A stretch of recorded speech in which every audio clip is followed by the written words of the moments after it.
On a cold January night in 1978, four friends took a wrong turn down a desolate English road. What happened next, a fleeting 20 seconds of terror, would leave them forever shaken. What did they see? What truly happened that night? Join us as we unravel the chilling events, dissect the aftermath, and explore the most compelling theories behind this unsettling mystery.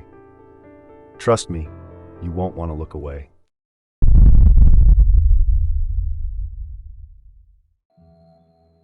January 2nd, 1978. Liverpool and its surrounding areas were still recovering from their New Year's celebrations. In these communities, a night at the local pub wasn't just about drinking. It was about connection, friendship, and unwinding from the daily grind. For Stephen Simpson, Jeff Hale, Glenn Matthews, and Keith Thomas, all in their early 20s, such nights were a regular part of life. The four had known each other since their school days, except for Keith Thomas, who was a more recent addition to their circle.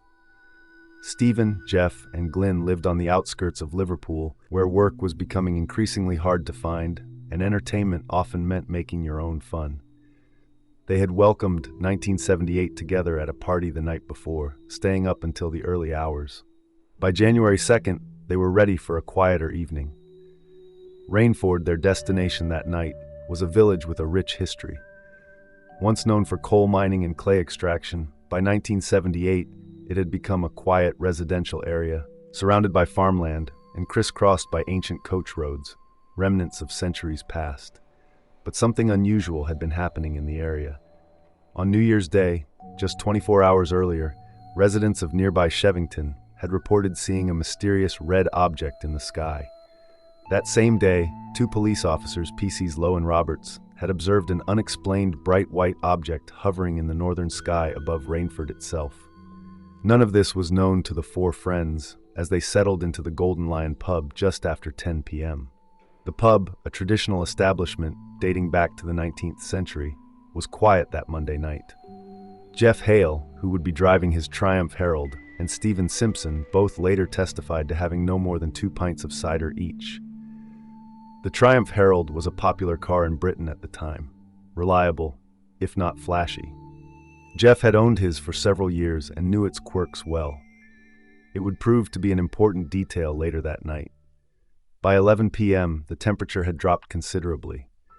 The night was windy, with heavy cloud cover, though visibility remained good. The four friends left the warmth of the Golden Lion, climbing into Jeff's Herald for what should have been a routine drive home. Stephen would later recall that it had been just a normal night out, nothing special. The group had actually been discussing going home early. Their route would take them southwest down an old coach road, crossing the A570 before heading toward Kirby. These roads, used primarily by local farmers, were familiar enough in daylight, but at night, they transformed into a maze of dark paths with few distinguishing features to guide the way. The landscape they drove through was ancient. These paths had seen centuries of travelers, merchants, farmers, miners. Some locals spoke of strange lights and unexplained phenomena dating back generations. But such tales were usually dismissed as folklore, stories told in pubs and around firesides. At approximately 11:10 p.m., they crossed the A570. The main road's lights faded behind them as they entered a stretch of unlit country lane. The only illumination came from the Herald's headlamps, cutting through the darkness ahead.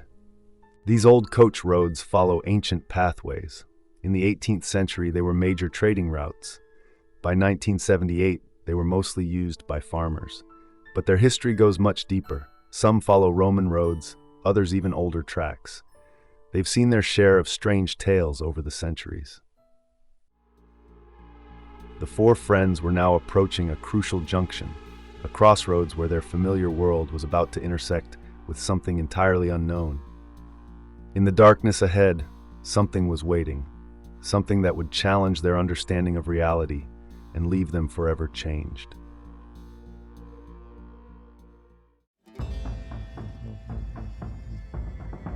At precisely 11:15 p.m., Jeff Hale's Triumph Herald arrived at that junction. In the darkness, all four roads looked identical, a common problem that had confused drivers for generations. A forensic investigator would later explain that the road conditions that night were particularly treacherous. Recent rain had left a thin film of water on the surface, and the temperature was dropping towards freezing. It was, in many ways, a perfect storm. Jeff then turned right instead of left. The car's speed, estimated at 20 to 25 miles per hour, proved crucial in what happened next. Jeff recounted how the back end of the car simply went loose. Despite his familiarity with these roads, he had never encountered such conditions. The car started to slide toward the ditch. In a Triumph Herald, which is a light car with rear-wheel drive, this kind of skid would have been difficult to control, especially on a wet, muddy surface. The car came to rest at the edge of the road, its headlights cutting through the darkness ahead. For a moment, everything was still. Jeff would later describe the moment of first sighting. As the car came to rest, he noticed something in the headlights, initially believing it to be some kind of reflection. Standing approximately 30 feet ahead, directly in the beam of the headlights, was a figure. Its appearance was so extraordinary that all four witnesses would later give nearly identical descriptions, despite being interviewed separately. The forensic artist who later studied the case would note the remarkable consistency in the witnesses' descriptions. When multiple witnesses describe the same unusual entity, significant variations typically appear. However, in this case, the core details remained surprisingly uniform. The figure stood between 6 and 7 feet tall, towering over the average human height. It wore a pure white, one-piece suit that seemed to glow with its own luminescence. But it was the being's head, or helmet, that proved most disturbing. Stephen would later describe the entity's head as massive, unlike anything he had ever seen. It stretched across the shoulders, so wide it seemed impossible for anything human to wear. The helmet, estimated to be 2 feet wide and 1.5 feet deep, had no visible visor or features. It combined both curved and flat surfaces, becoming more flattened at the top. Most strikingly, there appeared to be no joint or seam between the helmet and the suit. The being's arms hung motionless at its sides, noticeably shorter than human proportions would suggest. The forearms and hands, protruding from the white suit, were a dark gray or black, the only parts of the entity not gleaming white in the headlights. On its chest, a rectangular box housed 2 bright red lights that flashed alternately, slower than a strobe, but with a rhythmic precision that suggested artificial origin. The boots are particularly interesting.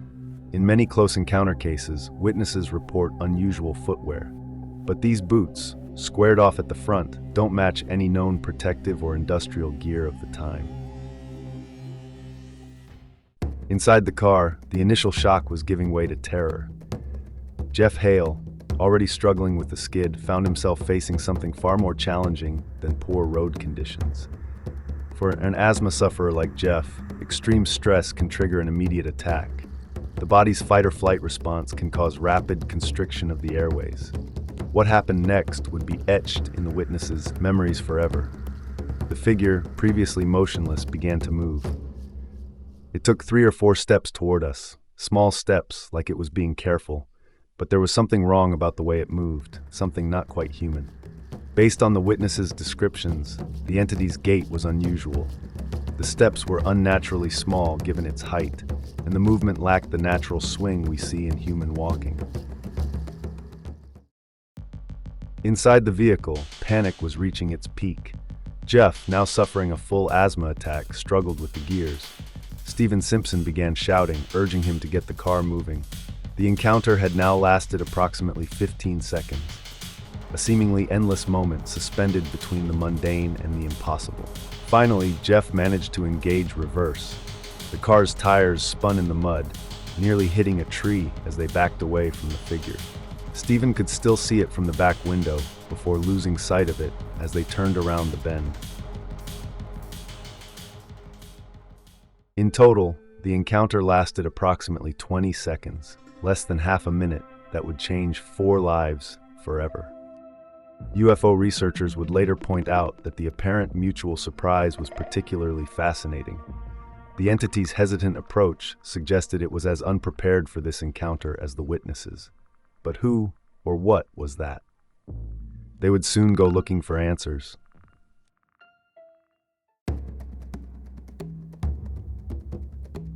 The four friends fled down the correct road toward Kirby, their minds struggling to process what they'd just witnessed.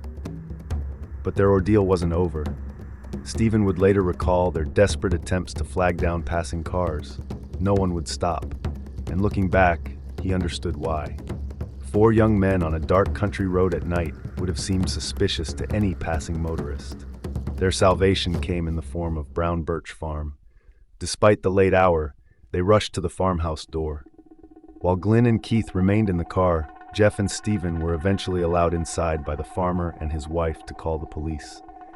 Jeff, still suffering from his asthma attack, could barely speak. The response was swift. 3 officers, including a sergeant and PC McCluskey, arrived in 2 Ford Escorts within minutes. When they arrived and saw the state of these young men, particularly the driver, they knew this wasn't a typical case. The officers accompanied Jeff and Stephen back to the scene. For over 30 minutes, they conducted a thorough search of the area. The ground that night was soft from recent rain. Any conventional person or vehicle would have left traces. The absence of such evidence is, in itself, evidence of something unusual. At the police station, the 4 witnesses were questioned separately, a standard procedure that would prove crucial to the case's credibility. The consistency was what struck the officers. 4 separate interviews, 4 matching descriptions. Even the smallest details aligned. That's rare in any witness case, let alone something this unusual. But the Rainford incident wasn't an isolated event. What happened next would suggest something far more extensive was occurring. Just 16 days later, on January 18th, Rainford school children reported seeing 3 astronaut-like figures emerging from a small craft on their school roof. The descriptions matched the entity seen by the 4 friends. 1978 became a significant year for humanoid encounters in Britain. The Rainford incident seemed to open a floodgate. In Risley, Warrington, a young man encountered a similar figure by the roadside. In Avley, Essex, a family described a 7-foot-tall being with a large helmet and red chest lights. Along the River Weaver in Cheshire, 4 men watched 2 silvery figures emerge from a spherical craft. The pattern extended beyond Britain. Similar entities were reported in Spain, France, and across Europe, all sharing key characteristics with the Rainford humanoid. When analyzing these cases, certain details keep recurring. The pure white suit, the oversized helmet, the red lights, and most intriguingly, the hesitant behavior, as if these beings were as surprised by the encounters as the witnesses. For the 4 friends from Liverpool, life would never be quite the same. Their encounter lasted just 20 seconds, but its impact has spanned decades. Jeff later stated, "People ask if we were drinking, if we made it up. But why would we? We were just 4 ordinary lads heading home from the pub. We didn't want any of this." That asthma attack, that was real. You can't fake fear like that. Whatever we saw that night, it was real too. The landscape around Rainford has changed since 1978. New houses have been built, roads have been improved, but that old coach road remains, still dark and isolated at night. What makes the Rainford case so compelling is its context. The preceding sightings by police officers, the subsequent encounters across Britain, it suggests a pattern of activity that can't be easily dismissed. When we look at cases like Rainford, we have to consider all possibilities, but we also have to acknowledge when conventional explanations fall short. Was there a connection within this unprecedented wave of similar encounters across Europe in the winter of 1978? Were these beings conducting some kind of survey or study? These old coach roads have seen centuries of travelers. Perhaps what these 4 witnesses encountered that night was just the latest in a long line of visitors, ones we're still struggling to understand. This encounter has sparked a range of theories, each attempting to explain the extraordinary events of that night. Some suggest it was a hoax, with a prankster in a suit orchestrating the sighting, but this theory falters when considering the witnesses' genuine distress, including an asthma attack and the absence of any trace of an accomplice. Others propose misidentification, perhaps a reflective object or a distant light distorted by panic. Yet the humanoid's movements, flashing red lights, and distinct features defy easy explanation. Some theorists lean toward the paranormal, describing the figure as a road ghost, while others point to more grounded possibilities, like a person in protective gear, though its proportions and behavior challenge this idea. Then there are the more extraordinary possibilities: an extraterrestrial being, an interdimensional visitor, or even a time traveler. Adding to the mystery are recurring details from similar cases worldwide: the glowing, one-piece suit, the oversized helmet, and the methodical, almost robotic movements. Each theory deepens the intrigue, leaving us to wonder, what really happened on that dark road in Rainford? The route taken is described as a bit of a weird way home. The most direct route from Rainford to Kirby would have been to follow the A580. It has been speculated that the driver may have intentionally taken the wrong turn as a prank, but there is no evidence to confirm this, and the driver had an asthma attack during the encounter, which could be indicative of genuine fear. The four friends who made that wrong turn in 1978 never sought publicity or profit from their story. They simply told what they saw, a 20-second encounter that added another piece to an endless puzzle. A puzzle that, like that dark road on a January night, still leads us in unexpected directions. Thank you for joining us on this journey through one of Britain's most compelling close encounter cases. The Rainford incident leaves us with more questions than answers, but that's what makes it so fascinating. If you enjoyed exploring this mystery with me, don't forget to like, subscribe, and hit the notification bell to uncover more stories of the unexplained. Share your thoughts or theories in the comments below. I'd love to hear what you think. Until next time, stay curious, stay open-minded, and keep looking up.